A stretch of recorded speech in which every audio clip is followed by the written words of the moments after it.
Hey, all right, how you doing? Nick Digilio here. Hey, this is just a video I was thinking about cutting today. Even though I already cut one just a little bit earlier. Cut one. I didn't fart. Seriously, I didn't.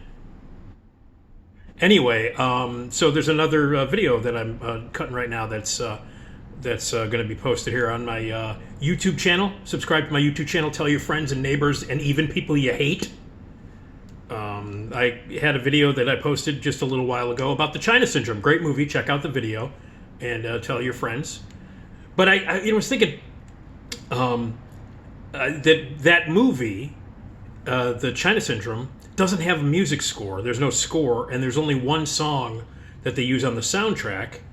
And I was thinking soundtracks to movies, most specifically. Really great soundtracks, but really shitty movies. So I got 15 movies here that are shitty, but the soundtracks are great. Now there are great soundtracks and great movies, that you can name all over the place. Really good movies have really good soundtracks, and vice versa. And I'm not talking about scores. I'm not talking about music scores. I'm talking about soundtracks, songs that are used in a movie, not scores, soundtracks. I personally think one of the greatest soundtracks of all time, besides the Beatles movies, which kind of goes without saying, is Adventureland, which is a great movie with Jesse Eisenberg and Kristen Stewart, Ryan Reynolds, Bill Hader, Kristen Wiig. A great movie, one of my favorite movies, and one of the best soundtracks ever. Seriously, one of the greatest soundtracks of all time. Sometimes it doesn't work out that way. Sometimes you put together a great soundtrack, they put together a great soundtrack, and it ends up in a shitty movie. So, I have my glasses because I have my list here of, I have 15 shitty movies that have great soundtracks. Let's get it going. Now, this is in no particular order, except that all of these movies suck, the movies suck, but the soundtracks are great. So let's start it off. Last American Virgin. Last American Virgin is a terrible movie. It came out during the spate of those really ridiculous tits and ass movies that came out in the 80s. The teen sex comedy movies that came out in the 80s. I will say this, it had a pretty surprising and dark ending. Where the main dude doesn't get the chick, he gets fucked over at the end. And people forget, people go, wow, that was a great ending. Holy cow, what a great ending. Yeah, it was a great ending. But people forget that the first 90 minutes of that movie fucking sucked. Everybody's like, no, it's a good movie, man. That ending was amazing. Yeah, the ending was amazing. If you forget about the first 90 minutes. The very attractive Diane Franklin was in it. But the soundtrack is great. The soundtrack is early 80s masterwork. Featuring like Whip It by Devo, Do by the Police. You got songs by the Cars. Early U2 is in that. So, great soundtrack, Last American Virgin. Yes, buy the soundtrack. Do not watch the movie. It's shit. Next movie that I think is shitty, that has a great soundtrack, is The Crow. Now, I know a lot of people like The Crow. I don't understand it because it sucks. But I thought the movie was really muddled and stupid. It also has a very sad history, considering that Brandon Lee was killed on the set, and his career was cut completely, short, and he was killed on the set. So it's got a sad history to it. But I also just think I'm not going to like the movie because Brandon Lee was cool, and it was his last movie, and he happened to die, which is a tragedy and horrible. But I'm not going to like the movie just because of that. It's a shitty movie, but the soundtrack is great. The soundtrack to The Crow features The Cure, Rage Against the Machine. It features Violent Femmes, Rollins Band, lots of sort of punky, alternative, sort of hard music, and of course, Big Empty by Stone Temple Pilots made its debut in that movie and on that soundtrack. Big Empty is one of my favorite songs of all time.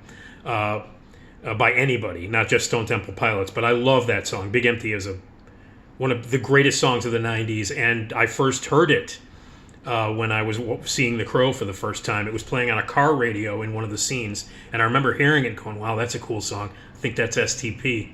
So amazing soundtrack, loaded with really cool artists and really cool songs. But the movie sucked. Here's another movie that sucked with an amazing soundtrack. I Am Sam. I Am Sam was with Sean Penn, and I can't remember which Fanning. I think it's Dakota. And he played a mentally challenged guy, father of this young girl. And it was about their relationship. It was pandering. It was stupid. I thought Sean Penn's performance was reasonably embarrassing. And it was really just a shameless and bad movie, I Am Sam. But the soundtrack is fucking great. The soundtrack is all Beatles songs, performed by a lot of really cool artists. Eddie Vedder, Amy Mann, Ben Harper, Sheryl Crow. The list goes on, and all the versions of the songs are really cool. So it's all these really great Beatles songs performed as covers by really cool artists. Once again, proving that the soundtrack is 9,000 times better than the movie. I Am Sam, terrible movie, great soundtrack. Batman Forever. Now, I don't hate Batman Forever. It's not a good movie. It's a bad movie, in fact. I think Jim Carrey's a lot of fun in it. Val Kilmer is just being Val Kilmer. Tommy Lee Jones is embarrassing. It does have moments, but overall it's bad. But the soundtrack is fantastic. The soundtrack for Batman Forever, which was the first of the two bad Joel Schumacher-directed Batman movies, is the Batman and Robin is just unspeakable. Even the soundtrack wasn't very good. But Batman Forever has great artists. Flaming Lips, U2, Hold Me, Kill Me, Kiss Me, Thrill Me. Fucking great song. PJ Harvey is on it. Nick Cave is on it. And, of course, Seal with Kiss from a Rose, which is one of my favorite songs. I love Seal. I make no apologies for it. I get a lot of shit from my friends for liking Seal. I think Seal is awesome. And Kiss from a Rose, which was a great song before the movie came out. It was on his self-titled second record, Seal, which is one of my favorite albums. But then it hit the charts huge when it was on the Batman Forever soundtrack. So you got great, really cool artists. Again, terrible movie, great soundtrack. Purple Rain, sorry. The movie sucks. Purple Rain's a terrible movie. I know back in 1984 when I saw it, I was like, it's awesome, it's great. Because I am one of the biggest Prince fans that you'll ever meet. I fucking worship Prince. One of the greatest artists that's ever lived, who has supplied us with hours and hours and hours and hours of incredible music. Genius. Amazing. Awesome artist. One of the greatest musicians that's ever lived. I am one of the biggest Prince fans you could possibly even imagine. But the movie Purple Rain sucks. It is dumb. It's badly acted. Prince, incredible musician, not a good actor. The story is forced and stupid, and it is insanely misogynistic. Go back and watch Purple Rain if you want to see an example of fucking misogyny that is just shockingly. I mean, like, I watched it. The last time I watched it was the day that Prince died. And I busted out a bunch of his music, and obviously, it was a huge tragedy. So I was like, I'm going to watch Purple Rain, and I was halfway through it, and I'm like, holy shit. The treatment of women, the portrayal of women, the way they're written, the way they're portrayed, the behavior towards women in that movie, it is one of the most painfully and offensively misogynistic films ever fucking made. But obviously the music is amazing. We all know the songs on Purple Rain. We all know the performances in the movie, and the music performances in that film are great. Unfortunately, there's more to it than that. So it's a terrible movie with great music. Yes, the Purple Rain soundtrack, the music by Prince, the music by The Time, everybody else in it, fucking great. So the music is great, great, great, great. Purple Rain, terrible movie. Singles, terrible movie. Really forced, really dated. Cameron Crowe's look at the grunge era in Seattle. Really poorly written, just lazy stuff. One of the most despicable moments in that movie is like Cameron Crowe creates this situation, this complicated situation in which one of the characters becomes pregnant and then decides, let's just have the character get T-boned by a truck so she has a miscarriage, and that gets rid of the problem. Just really dumb and lazy screenwriting. Huge disappointment coming from Cameron Crowe. But amazing soundtrack. What can you say about the single soundtrack? It defines that era. It is that era. It is the grunge era. Came out in 1992. Chris Cornell, Soundgarden, Pearl Jam, Screaming Trees, Mudhoney, Love Bone. Paul Westerberg has a couple of great songs on it too. definitive of that time. The early 90s is captured forever with the single soundtrack. Unfortunately, the movie is terrible. Here's another one that defines an era. Late 80s, Less Than Zero. Fucking terrible movie. Laughably bad. Andrew McCarthy is awful in it. Jamie Gertz is unspeakably bad in it. Robert Downey's great. It's unfortunate because, obviously what he was going through in real life is very close to what he went through in the movie. So he's great in it. Spader, fantastic as the villain, as always. But the movie was overly stylish, heavy-handed, really ham-fisted and terribly acted, but a fucking great soundtrack. Oh, what a great soundtrack. Less Than Zero. You got LL Cool J, you got P.E., you got Danzig, other really great artists, and a terrific version of Hazy Shade of Winter by the Bangles. Great version of that. So, great soundtrack, terrible movie, Less Than Zero. Judgment Night. Awful movie, shot here in Chicago. Emilio Estevez, Cuba Gooding Jr., Dennis Leary is the villain. There's one really great moment in this movie, and that's when Dennis Leary throws fucking Jeremy Piven off of the roof of a building and he gets killed. Best part of the movie. Anytime you can throw Jeremy Piven off of a roof and kill him, it's a highlight. Soundtrack is legendary because it was the first soundtrack to really team up your hardcore sort of metal guys with your hip-hop acts. You've got stuff like House of Pain and Helmet. Oh, Just Another Victim, great song. Living Colour and Run DMC. Ice-T and Slayer, Pearl Jam is on there, So it was this combination of, metal with hardcore and hip-hop. And I think we could blame Judgment Night, the soundtrack, on the birth of shit like Limp Bizkit and all the other, new metal shit that came out in the early 2000s and the late 90s. I think we can trace it back to Judgment Night. Great soundtrack, but it did birth a form of music that absolutely sucked. With your Stained and your Limp Bizkit and all that crap. So, terrible movie, great soundtrack. Dead Presidents, one of the best soundtracks of all time. This is loaded with fly jams. It's all fly jams. I mean, this is great soul and R&B from the 60s and 70s. OJ's, Isaac Hayes, Curtis Mayfield, Spinners, Al Green. The list goes on and on. It's one of the best soundtracks ever. The movie's not terrible. The Hughes Brothers heist movie. It's not terrible, but it's certainly not good. So it might be one of the better movies that's on this list, but it's still not good. I wouldn't recommend it. It's way too long, really murky. So Dead Presidents, not a good movie. Amazing soul soundtrack, full of fly jams. Amazing. Life Aquatic with Steve Zissou. Which is Wes Anderson's film, one of the first films that he made that I didn't like. His latest movie, by the way, The French Dispatch, one of the worst movies I've seen in years. Easily his worst film. Pretentious and awful in every possible... One of the worst movies of the year. I was so disappointed by it. But the first time I was ever disappointed by a movie was The Life Aquatic, which is a movie that I think is forced and has all the stuff that people complain about the Wes Anderson's movies, with the false charm and the, the stylistic choices and the whimsy. It's all on display. But the soundtrack is great. The soundtrack is almost all David Bowie songs, performed by Seu Jorge, who is a brilliant Brazilian musician.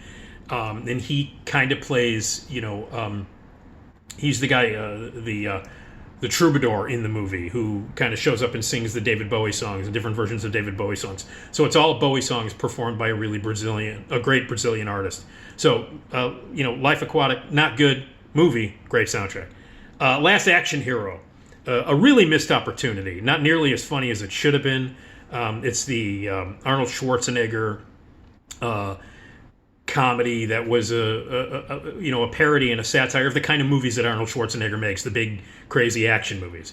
It wasn't very funny. It just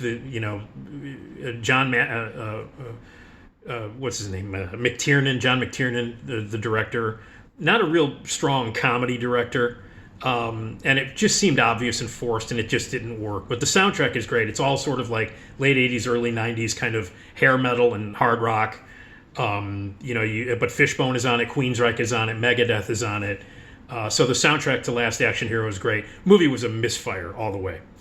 High Fidelity. I hate the movie. I have personal reasons. I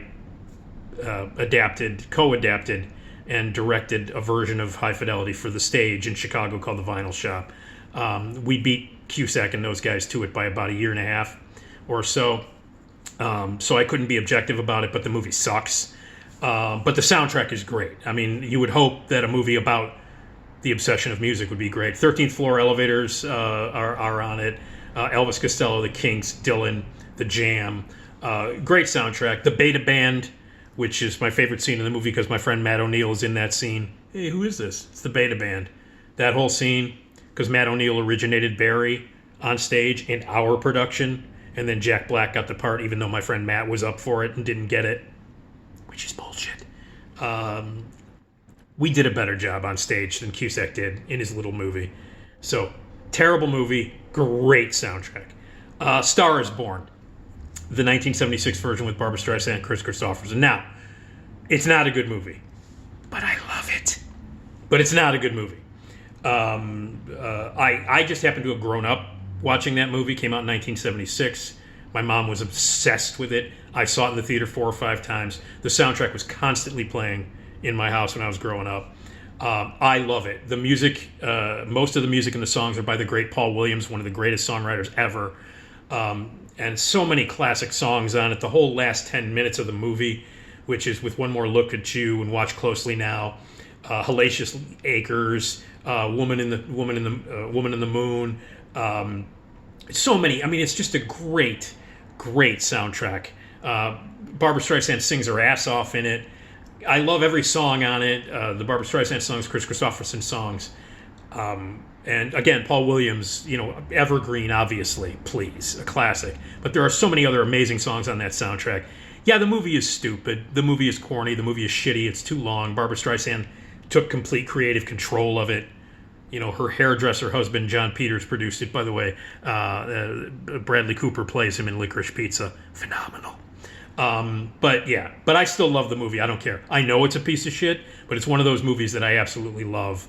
I will watch it anytime. I love the 76 version of A Star is Born, even though it's a shitty movie, but the soundtrack is great. Reality Bites, awful movie. Again, suffers from the whole singles thing, where Ben Stiller was trying to capture the imagination of, the grunge era, the Gen X movie, and fails miserably.